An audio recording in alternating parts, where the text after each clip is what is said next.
Hey everyone, Jack here. Happy holidays to you all. It's a little bit of an unusual video. I'm actually back home in my bedroom in Concord, Massachusetts. Here I am. This is where, back in the high school days, I put up a lot of New England sports memorabilia, a lot of my own sports memorabilia, and most importantly, for the sake of this channel, I did a lot of studying right here at this desk. And actually, what's funny is the desk was turned in that direction, in that little alcove. Now it's here. My mom's moved it. But as I was back here, I was getting all the vibes of being a 16-year-old, 17-year-old and studying right there at that desk. Long hours. And you've probably heard some of my story. For the beginning years of high school, I was the definition of a grind student. And so I figured I'd make a video, a different kind of video, where I go through and list out in order my top items, if you will, where if I could do it all again, what I wished I had known as a 15, 16, 17, 18-year-old. Now that I'm on this side of college, and actually now well beyond it as a 31-year-old. So I've actually put together a list there right on my laptop. I'm going to jump in and go through with you so I kind of have the vibes of all the days that I spent, all the hours I spent studying right there, what I wished I could have known as a 15, 16, 17, and 18-year-old, because guess what? I have a lot of parents who are going to watch this video, and hopefully you can take just even one of these tips back to your high schooler, and my hope is it will help progress them faster than I did on my own. So without further ado, let's actually dive in and let's get into the items I wish I had known as a high schooler. All right, let's get right into it. Item number one, I wish I had known if I could do high school all over again. Number one was easy for me. I made this list actually yesterday as I was kind of walking around my room thinking, and this one was the absolute biggest one that stood out. This notion of it is how you tell your story. It's so important. I'm going to bold it. I'm going to put it in red text. Now you're probably saying, Jack, what do you mean? It's kind of weird. I thought you were going to say something about standardized testing or writing your college essay. No. I wish I had known as a 15 or 16 or 17 or even 18-year-old this notion, and I tell this to my students all the time. It's how you tell your story. I wish I had known that a massive aspect of college admissions is subjective. A massive aspect. I'm going to go through it actually in those bullets in a second. And the goal is to turn the subjectiveness in your favor.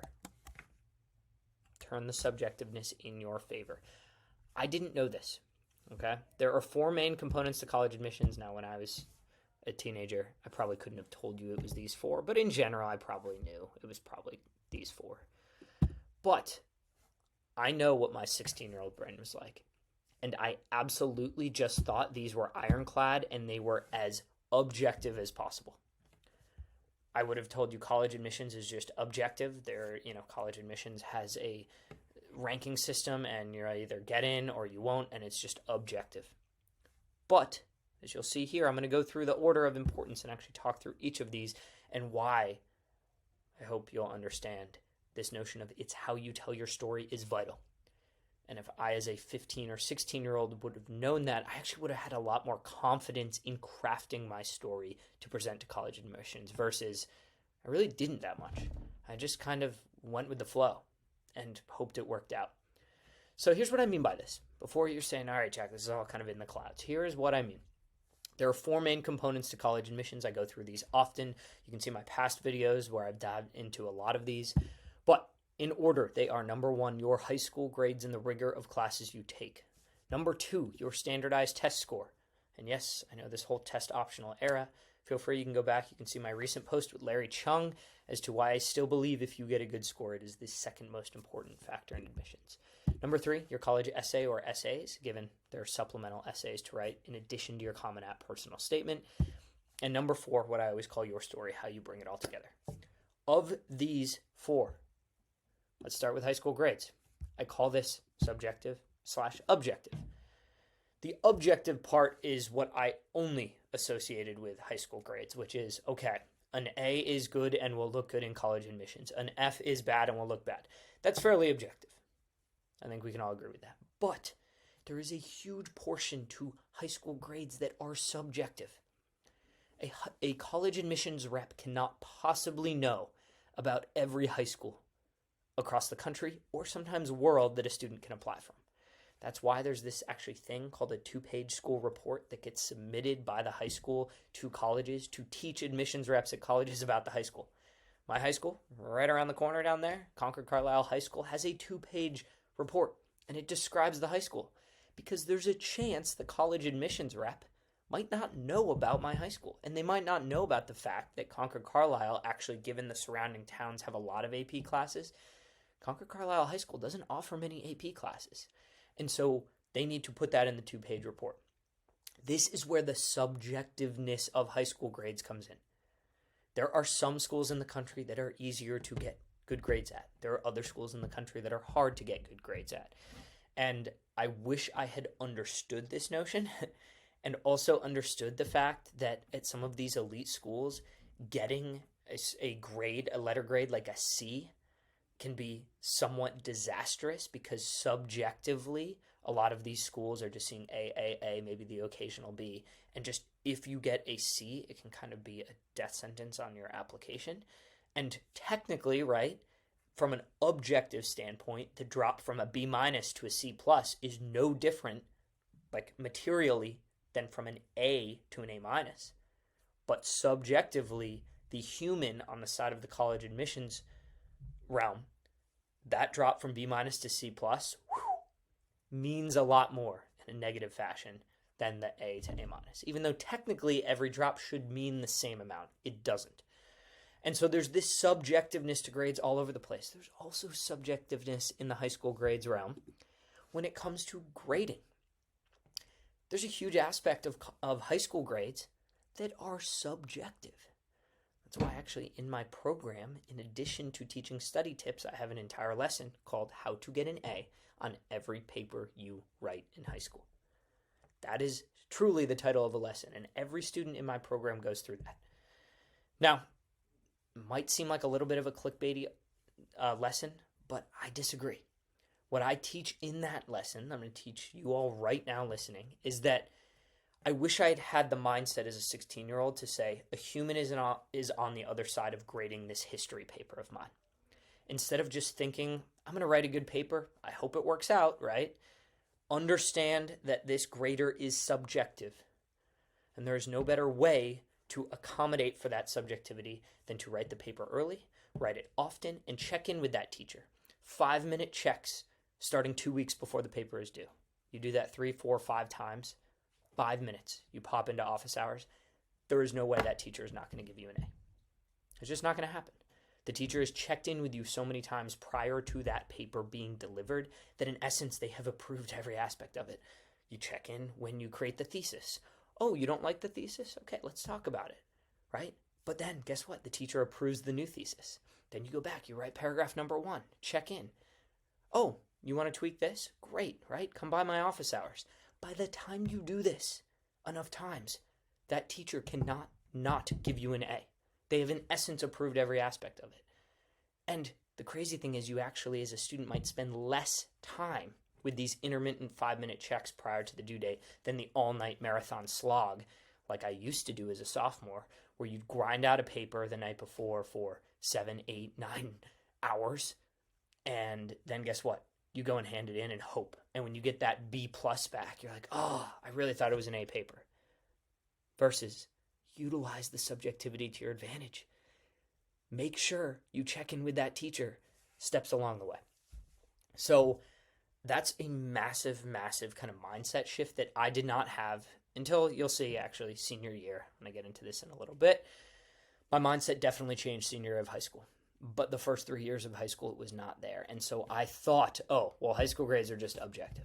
I thought standardized testing was just objective, which it is. It's the only one, actually, of the 4. I thought that the college essay was entirely objective. I thought that your story was entirely objective. There's a lot more subjectivity. And if you embrace that as a student and work with it instead of fight it, good things can happen. So now let's get into number 2, your standardized test score. This is the only actual data point in college admissions that is truly objective. It is universal. It is nationwide, SAT or ACT. But it is the only true mark that is objective, which is why I truly believe it will never go away. It is also why, if a student scores well, I think it has a significant factor in admissions, even in this day of test optional. You can go back, see my interview with Larry Chung just a few weeks ago, but this is an objective part of high school. And I think it's important that students understand that and realize that as the second most important factor, this is something they can improve and actually have a metric associated with their improvement, right? The college essay. Again, I just thought, oh, this is an objective thing, right? Essays innately are subjective. And so, yes, while there are some trends of objectivity associated, right, there's actually a huge portion that is subjective. And a student needs to understand that and actually work with it, not against it, and realize that in the nature of the subjective component of reviewing essays, there's a huge portion where a student just needs to intrigue the admissions officer, make themselves interesting.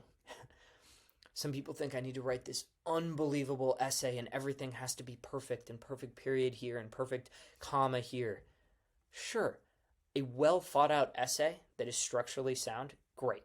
But you want to know just as big of a portion is this subjective component when an admissions officer has reviewed 30 or 40 or 50 applications in a day and yours is the 51st.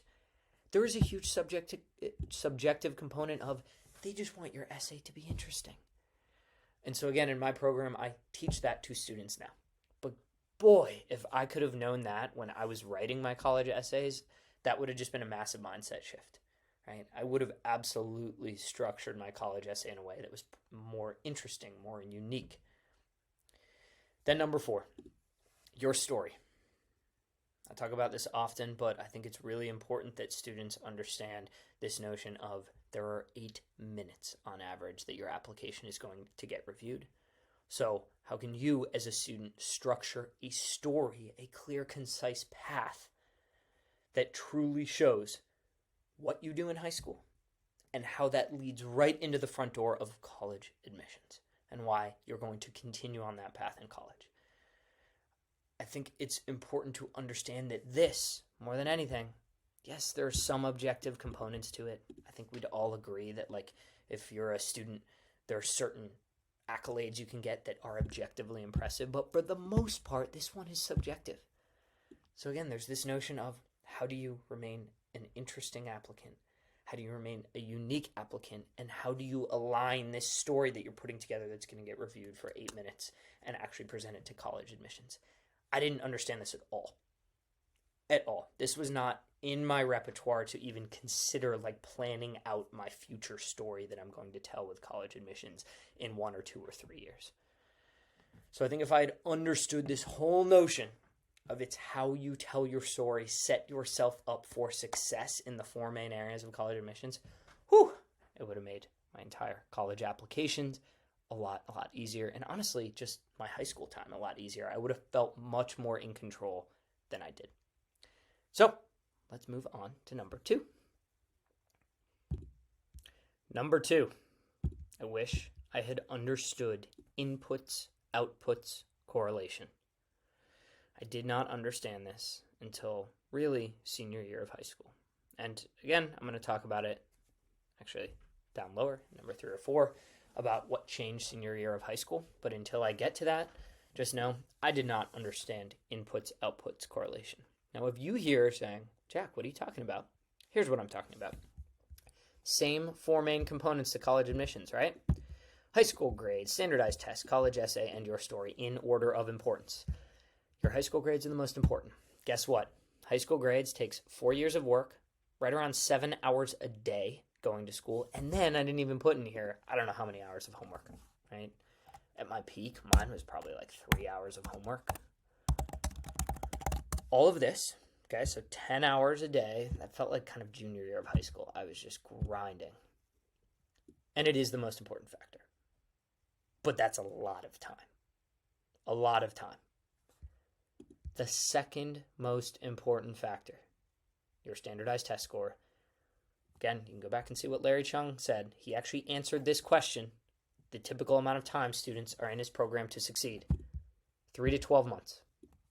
3 to 12 months of intermittent studying to obtain the second most important factor.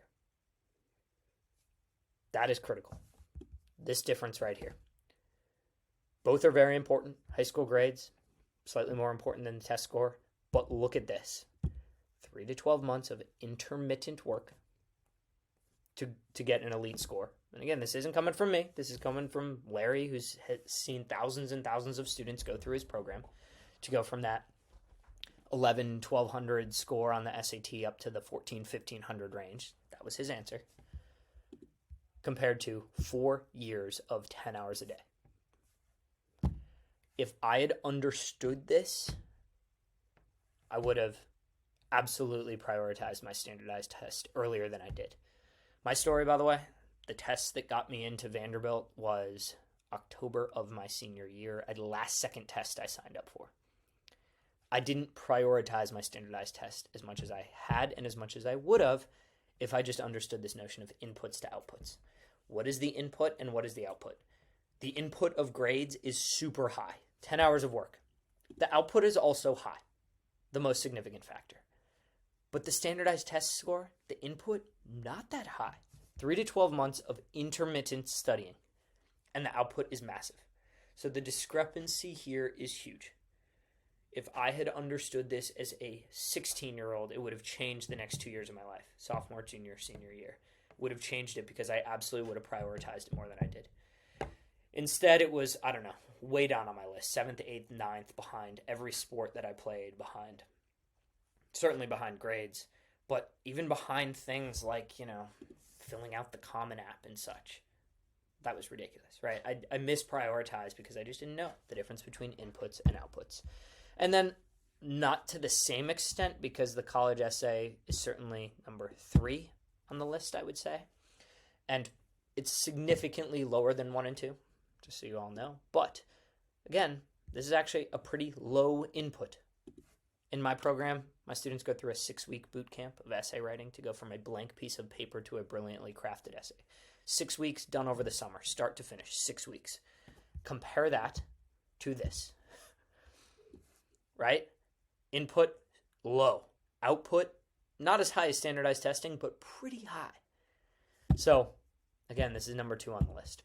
And then your story. I don't need to go into the inputs, outputs here, but the point is, I wish I had actually just been able to take a step back and think about my collegiate future instead of just, I was putting one foot in the other every day, one foot in front of the other every day, and not really thinking about how is this going to get viewed from the other side. Okay, number 3. I wish I had understood proper study habits earlier in my high school career. I only learned about proper study habits the summer between junior and senior year. It made a profound impact on me. For those that know my story, I talk about this a lot, but a book changed my life and gave me the confidence that high school was not about innate smarts and was much more about setting up proper study habits. Truly, I can say from this side of things now as a 31-year-old, high school is an assessment of how efficiently you study and the systems you set up for studying, right? The systems you put around yourself to actually study, not how smart you are. Now, for those of you who are interested, the summer between junior and senior year, well, let me take a step back. My story is freshman, sophomore, and junior year of high school, I was the definition of a grind student. I worked really, really hard and got pretty good grades. We're talking mostly A's, some B's, I don't know, the occasional B, B plus type thing, but it felt like I had to work for them. And then junior year hit, and I was taking all of the hardest classes that I could, and I really struggled in a couple to, pull my weight because I was in, the hardest classes offered. And it was after junior year that I was burnt out. I was playing 3 sports for the high school. I was taking, SATs and ACTs. I was taking all the hardest classes. And basically, I was short on sleep, short on time. And I said, something's got to change. Like, I can't have another junior year, senior year. And I Googled how to become a straight A student. And what's funny is this book then popped up, changed my life. How to Become a Straight A Student. I will tell you right now as I make this, because it is late 2022. Yes, I understand this book is old now, 2006. There are some things in here that are outdated. However, it doesn't get these reviews for nothing.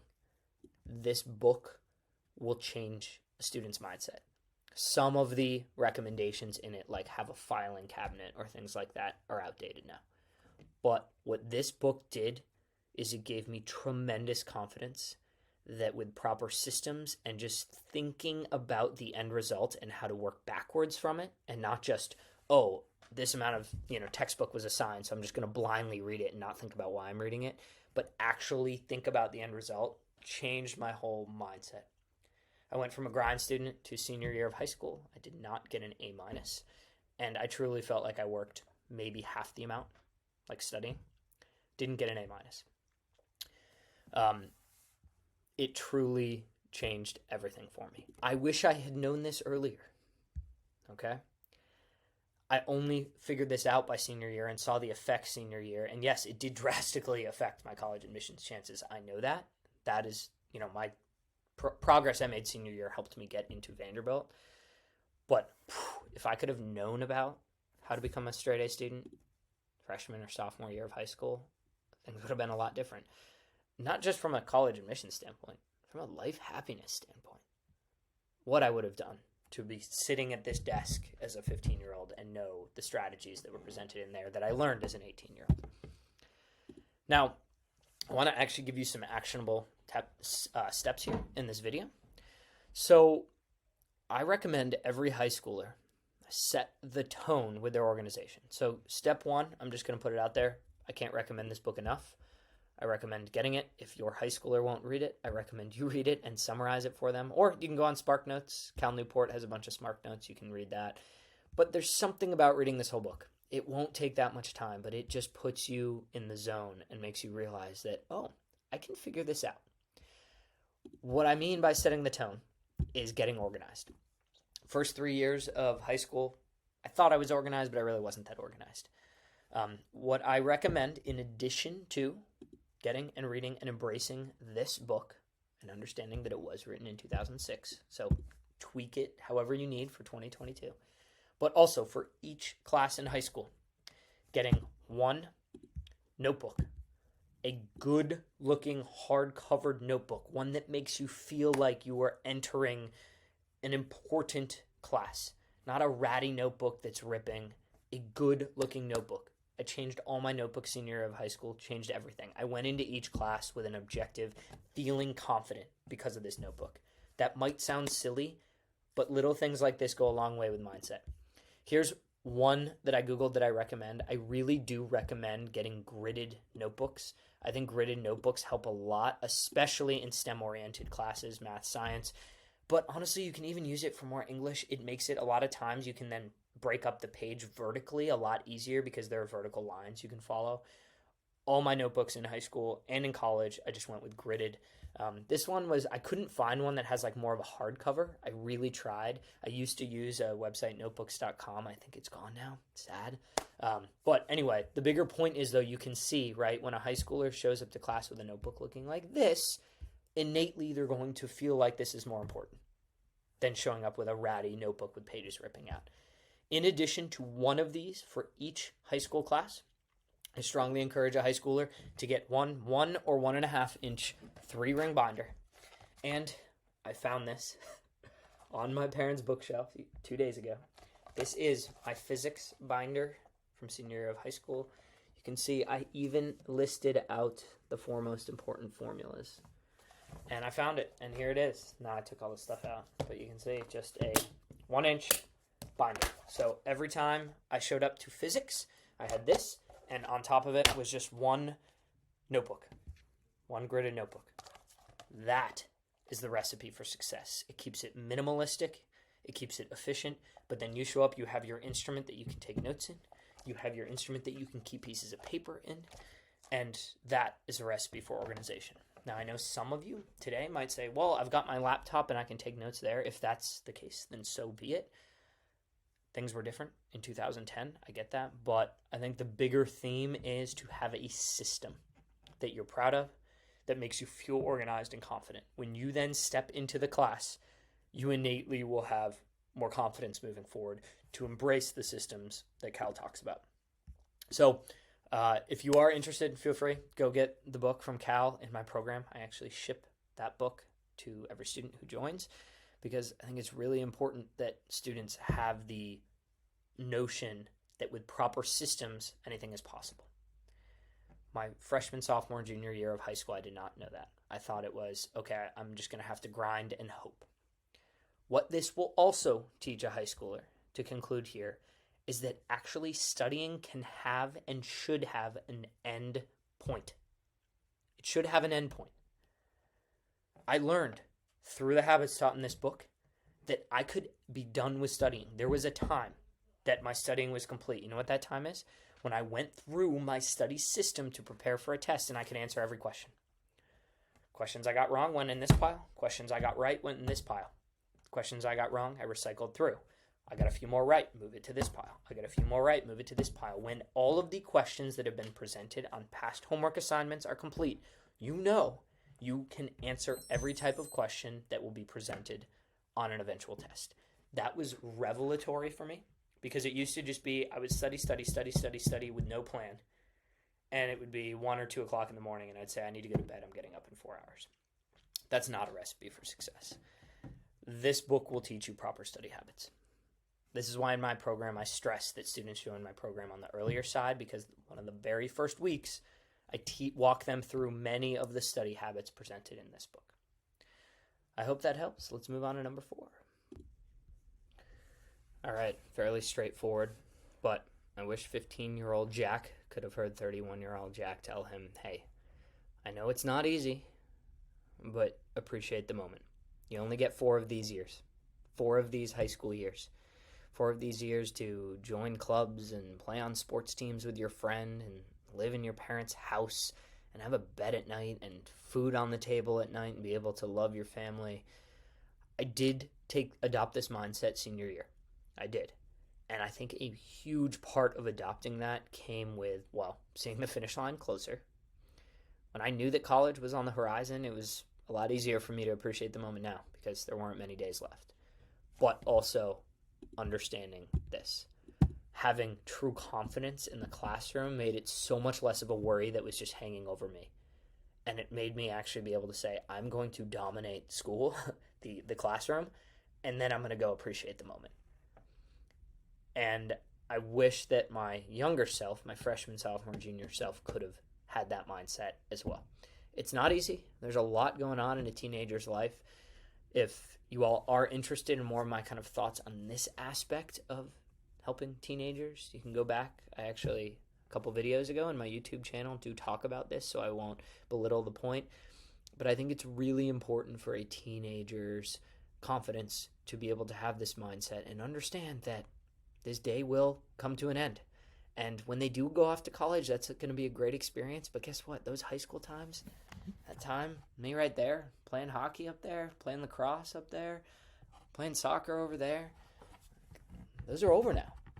And as a 15-year-old, as a 16-year-old, I was not thinking that way, right? I was very just stressed about school and everything else. It's a balance. Not every 16-year-old is going to be able to take this mindset, but I think if there's anything that you can do to help have conversations with your child to appreciate the moment, I think it'll go a long way. Number 5. All right, before I reveal number 5, you all are going to say, wait, Jack, isn't your entire job about college planning, college admissions, that type of thing, helping students get into the best school they can? And to a certain extent, yes, it is. But I don't care about what, eventually brings money into my business. It is much more about helping students' mindsets, helping families' mindsets. And so I am adamant about my final tip here. And that is the following. If you actually have the previous 4, these 4 right here, if you as a high schooler innately understand this, embrace it, utilize it, you will do well. You will do well in life. And if you have these 4 and embrace them, a name brand school truly becomes much less important. And I know what you're saying. You're probably saying, Jack, doesn't your entire program revolve around helping students get into the top school that they can get into? To a certain extent, yes. Right? I send students to Ivy League schools every year. But I stand by this notion. I absolutely stand by it. If a student is willing to embrace the 4 notes above, takes that into account, utilizes that, embraces it in their daily life, a name brand school just isn't mandatory for them to succeed in life. Now, you're probably going to say, Jack, but I can look at data that says if a student goes to Harvard, they're more likely to make this amount of money, and you can see the professions they get into. I understand. I get all of that, but I still stand by this. And so while it might be counterproductive to my business, because you might be saying, well, then I just have to teach my high schoolers these 4, and then, Jack, we don't need you. You might not. And that's, I think, the biggest part about what I want to do with this YouTube channel is give out free information so that parents can take it back to their high schooler and implement it as they need. I truly believe that if a student is able to embrace these 4 methods, they don't need a name brand college. They don't, because they have the innate confidence, the organization, the motivation, the tools, the resources, the problem solving to succeed regardless of what college they go to. Now, take that same student and add a name brand school onto it. Great, right?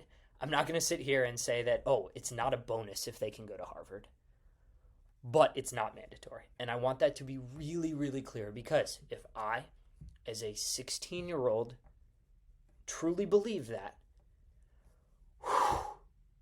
the pressure would have been lifted. And I actually think I would have done a better job in my college search, in my college admissions, because I wouldn't have been so stressed about it. I would have known this is important. Let's do my best at it. But hey, if I've got these 4, I'm going to be good regardless of what happens. What a mindset that would have been for myself. But I did not have that. I was very stressed, and I felt a name brand college was absolutely vital for me to succeed in life. And, a lot of those things, just came from past conditioning, students around me, looking at my peers, seeing what older students were doing, what schools they were getting to, comparing myself, all the things teenagers do. I'm not saying it's perfect. I'm not saying that your teenager is going to be able to just embrace all these today like that, and their life is going to be perfect. But I think if you as a high school parent can take any of these back, even just 1, 2 of these tips, it might help them. I wish I had known this when I was 15, 16, 17 years old, sitting right at this very desk. So this was a little bit of an unusual video. I hope this helps. Happy holidays to you all. If you do have any questions, comments, concerns, you can feel free to actually put them in the comment section. You can shoot me an email, or if you said, Jack, these are great, I want more of these, do me a favor, click the like button, subscribe to my videos. I try to release these fairly consistently. And until next time, cheers, and have a happy 2023.